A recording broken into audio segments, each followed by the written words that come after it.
បើរឿងរ៉ាវពាក់ព័ន្ធនឹងជនជាតិដើមភាគតិចប្រឈមនឹងការលក់ដូរដោយសារភាគតិចគឺប្រឈមនឹងការលក់ដូរតាមចិញ្ចើមផ្លូវដោយសារมันមានផ្សារសម្រាប់ពួកគាត់បាទជារៀងរាល់ថ្ងៃគេសង្កេតឃើញថាជនជាតិដើមភាគតិចស្ពាយកផាបាទកផាគឺនៅពីក្រោយខ្នងគាត់គាត់ស្ពាយកផាដាក់ពីក្រៅខ្នងដើរត្រសងតាមផ្លូវជាតិដាក់លក់បន្លែផ្លែឈើពុំមានជាតិគីមីបាទនោះទេពួកគាត់លក់នៅតាមចិញ្ចើមផ្លូវគឺផ្លូវជាតិលេខ78តចំណុចដីពលានយន្តហោះចាស់នឹងមួយកន្លែងទៀតនៅមុខផ្សារក្រុងបានលងតែម្ដងបាទដោយសារតែពួកគាត់គ្មានផ្សារលក់ដូរទើបពួកគាត់សម្រេចចិត្តលក់ដូរនៅកន្លែងសាធារណៈបាទធ្វើឲ្យប៉ះពាល់សណ្ដាប់ធ្នាប់សាធារណៈហើយក៏ប្រឈមនឹងគ្រោះថ្នាក់ចរាចរណ៍ជាយថាហេតុផងដែរបាទហើយក៏ធ្វើឲ្យខូចសម្ព័ន្ធភាពទីក្រុងដែលកន្លងមកអាជ្ញាធរខិតខំនៅក្នុងការប្រកួតប្រជែងប្រឡងបណ្ដាទីក្រុងស្អាតបាទពាក់ព័ន្ធបញ្ហានេះលោកអុកសំអល់អភិបាលក្រុងបានលុងបានលើកឡើងថាដីដែលត្រូវធ្វើផ្សារជូនពួកគាត់នោះគឺត្រង់ចំណុចខាងកើតឈៀងខាងជើងនៃផ្សារក្រុងបានលុងបាទអាជ្ញាធររៀបចំបង្កើតព្រោះអាជីវករបានរារាំងជាច្រើនលើកច្រើនសារហេតុដូច្នេះក្រុងក៏ឈប់លុកដៃហើយបាទទុកឲ្យខេត្តជាអ្នកចាត់ការវិញម្ដងបាទរីឯលោកញ៉ែមសំអឿនបាទរងខេត្តបានបញ្ជាក់ថាចំពោះជនជាតិដើមភាគតិចដែលប្រឈមនឹងការគ្មានផ្សារនោះក៏ដោយសារអាជីវករខ្មែររារាំងបាទអាជីវករខ្មែររារាំងជនជាតិដើមភាគតិចវិញបាទអាជីវករខ្មែររារាំងកន្លែងសាងសង់ផ្សារឲ្យជនជាតិហេតុដូចនេះហើយក៏មានគម្រោងការថ្មីផងដែរនឹងរៀបចំផ្សារជូនពួកគាត់ឲ្យបានត្រឹមត្រូវនៅពេលឆាប់ខាងមុខនេះបាទឆាប់ខាងមុខនេះទស្សនិកជនរឿងរ៉ាវនេះពាក់ព័ន្ធទៅនឹងបញ្ហាផ្សារបានលុងនិងផ្សារជនជាតិដើមភាគតិចដែលលោកនេះបេះបន្លែបកាមកលក់ដើមផ្លូវអញ្ចឹងបាទវាមិនជាល្អមើលមែនក៏ប៉ុន្តែបងប្អូនជនជាតិដើមភាគតិចក៏ឡងមកក៏ធ្លាប់លក់ដូរអញ្ចឹងវាយូរមកហើយដែរប៉ុន្តែគ្រាន់ថាឥឡូវនេះមកលក់នៅក្នុងក្រុងលក់នឹងទីប្រជុំជនតែម្ដងបាទដែលជារឿងមួយដែលគួរឲ្យចាប់អារម្មណ៍ក៏ប៉ុន្តែយើងនិយាយអំពីផ្សារបានលុង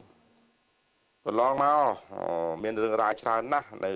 បញ្ហាផ្សារបានលុងនេះបណ្ដឹងមានពីរទី1បណ្ដឹងអាជីវករផ្សារបានលុងបណ្ដឹងអភិបាលក្រុងបានលុងនេះទៅអាជ្ញាធរមានសមត្ថកិច្ចនិងក្រសួងស្ថាប័នជាច្រើនមានដូចជាក្រសួងមហាផ្ទៃដែលជាក្រសួងអាណាព្យាបាលក្រសួងសេដ្ឋកិច្ចនិងហិរញ្ញវត្ថុនិងបណ្ដឹងទៅដល់ថ្នាក់ដឹកនាំទៀតទៅដល់សម្ដេចអគ្គមហាសេនាបតីតេជោនាយករដ្ឋមន្ត្រីថែមទៀតនេះបើយើងទទួលបានព័ត៌មានហើយមានឯកសារបាទ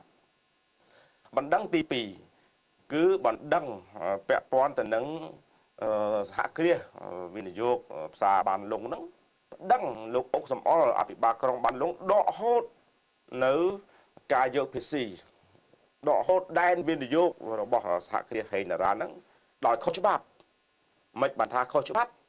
ពួកក្រុមហ៊ុនហ្នឹងសហគ្រាសគេទទួលបានសិទ្ធិស្របច្បាប់ពីក្រសួងសេដ្ឋកិច្ចនិងហិរញ្ញវត្ថុមានទាំងសិទ្ធិបន្ទុកមានទាំងការអនុញ្ញាតត្រឹមត្រូវពីក្រសួងមហាផ្ទៃនិងក្រសួងសេដ្ឋកិច្ចហិរញ្ញវត្ថុឲ្យវិនិយោគបាទគឺសតថ្នាក់ជាតិថ្នាក់រាជរដ្ឋាភិបាលអនុញ្ញាតឲ្យធ្វើការវិនិយោគប៉ុន្តែឋានៈលោកអភិបាលក្រុងអុកសំអល់នឹងដកហូតកន្លែងដែនវិនិយោគរបស់គេដូចជាកន្លែង UPC ក្នុងសភៅបន្ទុកចែងថាអនុញ្ញាតឲ្យសហគ្រាសវិនិយោគនោះយក PC ទាំងក្នុងនិងក្រៅបរិវេណផ្សារបាទក្នុងនិងក្រៅបរិវេណផ្សារនឹងគឺសភៅបន្ទុកសញ្ញេដោយរដ្ឋមន្ត្រីក្រសួងសេដ្ឋកិច្ចនិងហិរញ្ញវត្ថុបាទដែលជាក្រសួងគៀងគរប្រាក់ចំណូលឲ្យរដ្ឋបាទអញ្ចឹងលោកអុកសំអល់ក៏ដកហូតយកកន្លែងតែបរិវេណក្រៅផ្សារហ្នឹងយកមកយក PC ខ្លួនឯងគាត់ផ្ដល់សិទ្ធគាត់ធ្វើកិច្ចសន្យាមួយឲ្យឈ្មោះជាគួងហ្នឹងមកយក PC នៅមុខផ្សារបានលុងហ្នឹងបាទទី1ទី2ទៀតបង្កើតបាតុភិបហើយមានបញ្ហាគាត់ដកសិទ្ធកាលពីចុងឆ្នាំចុងឆ្នាំ2014ចូល2015ហ្នឹងអភិបាលក្រុងបានលុងអុកសមលដកសិទ្ធពីក្រុមហ៊ុនហេណារ៉ាហ្នឹងក្នុងការយក PC យកអីហ្នឹងក៏ប៉ុន្តែរឿងបញ្ហាការពីមុនដែលអភិបាលក្រុងដកសិទ្ធពីក្រុមហ៊ុនហ្នឹងអត់មានបាតុភិបដែលបងប្អូនជនជាតិអត់កន្លែងលក់អញ្ចឹងទេបាទបងប្អូនជនជាតិនៅតែមានកន្លែងលក់បោះដូររបស់គាត់ត្រឹមត្រូវបាទអញ្ចឹងមកដល់ពេលហ្នឹងគឺក្រុមហ៊ុនលោកអាជ្ញាធរលោកអភិបាលក្រុងបានលុងអុកសំអល់ហ្នឹងដកហូតពីសហគ្រាសហេណារ៉ាហ្នឹងមកស្រាប់តែមិនបានខែឥឡូវស្រាប់តែជនជាតិអត់មានកន្លែងលក់អាហ្នឹងវាជាកំហុសរបស់ណា តើវាជាកំហុសរបស់អភិបាលក្រុងដែលដកហូតកន្លែងលក់ដូររបស់គេនោះកន្លែងដែលយកពីស៊ីហ្នឹងដែលអត់មានកន្លងមកអត់មានបញ្ហាសោះតែក្រោយការដកហូតពីលោកអភិបាលក្រុងអាចបែរជាមានបញ្ហាទៅវិញទី1អានេះដែលយើងគួរពិចារណាតើវាអាចទេវាជាបញ្ហាមួយដែលកើតឡើងក្រោយពេលដែលអភិបាលក្រុងដកហូតសិទ្ធិវិនិយោគរបស់គេដែលរំលោភច្បាប់និងរំលោភឋានានុក្រមនៃរាជរដ្ឋាភិបាលអនុញ្ញាតតែគាត់អភិបាលក្រុងគាត់ដកហូតអាហ្នឹងតាមដំណើរធំជាងក្រសួងសេដ្ឋកិច្ចធំជាងក្រុងបានលុងឬក៏ក្រុងបានលុងធំជាងកន្លែងក្រសួងសេដ្ឋកិច្ចនិងក្រសួងមហាផ្ទៃបាទពីពីក្រសួងនោះអនុញ្ញាតឲ្យគេវិនិយោគ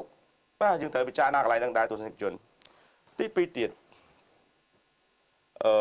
ឥឡូវនេះយោងតាមប្រភពព័ត៌មានយើងឲ្យដឹងថាឥឡូវនេះថ្នាក់ដឹកនាំកម្ពុជាគឺសម្ដេចព្រះមហាក្សត្ររាជជួនសែនលោកបានសម្រេចចំណាដ៏ខ្ពង់ខ្ពស់តាមរបាយការណ៍នៃក្រសួងអធិការកិច្ច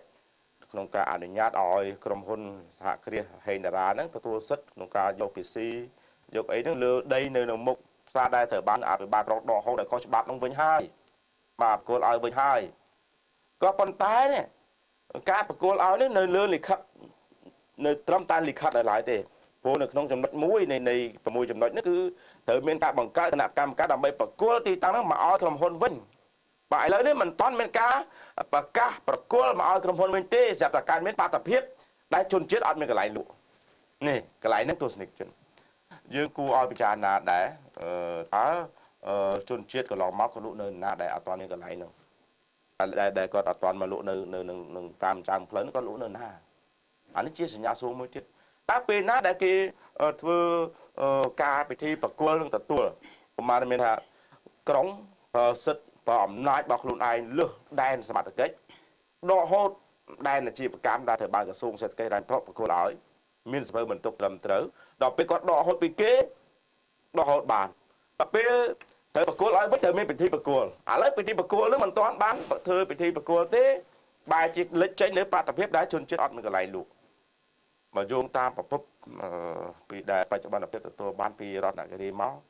កន្លែងរៀបចំសារសម្រាប់បងប្អូនជនជាតិអត់ពិបាកទេបាទហើយកន្លងមកខ្ញុំបាទសូមបានជួបសម្ភាសជាមួយនឹងលោកអញ្ញាសាលៀងដែលវិនិយោគផ្សារបានលងនេះអញ្ញាសាលៀងបានប្រាប់បច្ចុប្បន្នភាពថា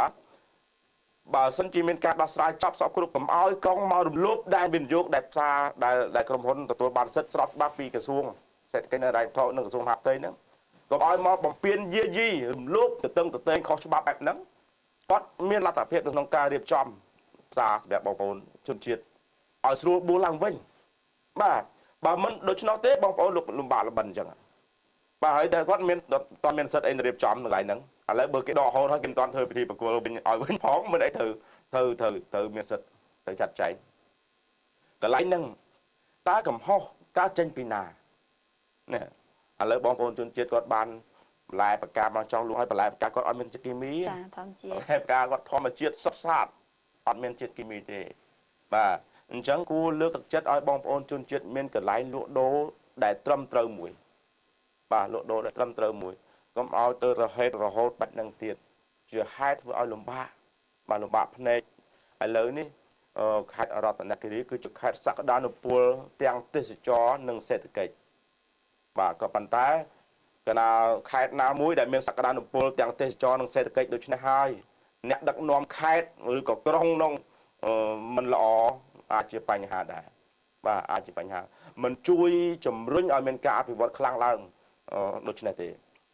និយាយដល់ស្មោះត្រង់ខេត្តរតនគិរីគេចាប់ដើមឃើញមានការអភិវឌ្ឍខ្លាំងនៅក្នុងដំណាក់កាលលោកប៉ាហំផានហើយយើងខ្ញុំធ្លាប់ចេញចូលញឹកយើងយល់ដំណាក់កាលលោកប៉ាហំផានធ្វើជាអភិបាលខេត្តដូចឃើញថាមានការរីកចម្រើនគូសំតែឥឡូវដល់ដំណាក់កាលអភិបាលខេត្តថ្មីនេះដូចជាមិនទាន់មានអ្វីមួយដែលលេចធ្លោទេបាទយើងនេះបើយើងតាមយើងឃើញជាក់ស្ដែងហើយនឹងតាមមតិពីបងប្អូនមកពីរតនគិរីបាទហើយរឿងរ៉ាវស្មុគស្មាញច្រើនណាស់ជាពិសេសរឿងដកហូតអាជីវកម្មគេយើងចេះតែឆ្ងល់តើអភិបាលក្រុងឬក៏អភិបាលខេត្តលោកយល់យ៉ាងម៉េចនៅពេលដែលសិទ្ធិអាជីវកម្មមួយត្រូវបានអនុញ្ញាតដោយថ្នាក់ក្រសួងមាន2ទាំងក្រសួងមហាផ្ទៃដែលជាក្រសួងម៉ែឪខេត្តក្រុងនិងក្រសួងរលុយគឺក្រសួងសេដ្ឋកិច្ចនេះបាទឲ្យគេវិនិយោគស្របច្បាប់គាត់ធ្វើចង្វាយក្រុងដែលមានឋានៈស្មើអភិបាលស្រុក bà có thể đo hột bị kia máu ta có ăn được ấy chúng chết được chúng nó cả lại nó thành ra nó có càng nhiên này không rót tha không tha ban rót bao nhiêu nhà mày nhưng chúng nó mình tên tôi dịch chuẩn mà chúng nó nơiแต่ងឿងឆ្ងល់ហើយអាយសម្ដេចកលាហោមសខេងធ្លាប់បានធ្វើលិខិតមួយលិខិតនឹងខ្ញុំឃើញដូចជាពិតជាគួរឲ្យកត់សម្គាល់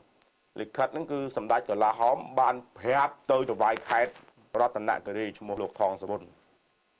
ប្រាប់ចវាយខេត្តឲ្យបដៅលោកអ៊ុកសំអល់ដែលជាអភិបាលក្រុងបានលូនឲ្យចេះធ្វើការបាទគាត់ប្រាប់អញ្ចឹងក្នុងលិខិតយើងមានលិខិតទៅទៀតបាទយើងនឹងបងប្អូនយើងអ្នករតនគិរីលោកមានសម្បត្តិចិត្តលោកផ្ញើមកឲ្យមើលកូពីឃើញដូចក្នុង Facebook អញ្ចឹងហើយបាទគេបាញ់មកអញ្ចឹងឃើញជាក់ស្ដែងអញ្ចឹងឲ្យបដៅឲ្យចេះធ្វើការឲ្យសាមគ្គីភាពផ្ទៃក្នុងគាត់មិនត្រឹមតែបំពេញដែនវិនិយោគគេអញ្ចឹងនៅក្នុងផ្ទៃក្នុងក្រុងបានលុកហ្នឹងមិនសូវស៊ីសង្វាក់រវាងអភិបាលក្រុងហើយនិងអភិបាលរងខ្លះទៀតនេះយោងតាមប្រភពមកអញ្ចឹងបាទអានេះរឿងរ៉ាវកើតមានគឺបន្ទាប់ពីដកហូតដែនវិនិយោគរបស់គេអញ្ចឹងយើងនឹងតាមដានទីរឿងរ៉ាវនេះយ៉ាងម៉េចទស្សនិកជនចាំមើលបងប្អូនជនជាតិអាចមានកន្លែងលក់ដូរសមរម្យទេសមរម្យទេឥឡូវនេះសូមពេលបន្តិចដើម្បីជួបបញ្ចប់ធម្មកម្មវិធី